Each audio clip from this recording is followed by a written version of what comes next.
નમસ્કાર દર્શક મિત્રો, BHTV ન્યૂઝમાં આપનું હાર્દિક સ્વાગત છે। વાઇબ્રન્ટ ગુજરાતમાં ઉમટ્યો જનસાગર, વડોદરાની ખાણીપીણી અને સંસ્કૃતિએ જમાવી ધૂમ। વડોદરા શહેરમાં આયોજિત વાઇબ્રન્ટ ગુજરાત કાર્યક્રમને નાગરિકોનો ઉત્સાહભેર પ્રતિસાદ મળ્યો છે। વિવિધ પ્રદર્શન સ્ટોલ, સ્થાનિક હસ્તકલાઓ અને વડોદરાની પ્રખ્યાત ખાણીપીણીના સ્ટોલ લોકો માટે આકર્ષણનું કેન્દ્ર બન્યા છે।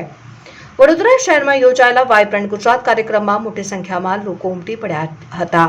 કાર્યક્રમ દરમિયાન વિવિધ સરકારી વિભાગો, ઉદ્યોગો, સ્વરોજગાર, હસ્તકલા અને સ્થાનિક ઉત્પાદનોના સ્ટોલનું આયોજન કરવામાં આવ્યું હતું। ખાસ કરીને વડોદરાની જાણીતી ખાણીપીણીની વાનગીઓના સ્ટોલ પર લોકોની ભારે ભીડ જોવા મળી હતી। પરિવાર સાથે આવેલા મુલાકાતીઓએ વિવિધ વાનગીઓનો સ્વાદ માણ્યો અને કાર્યક્રમની ભરપૂર મજા માણી હતી।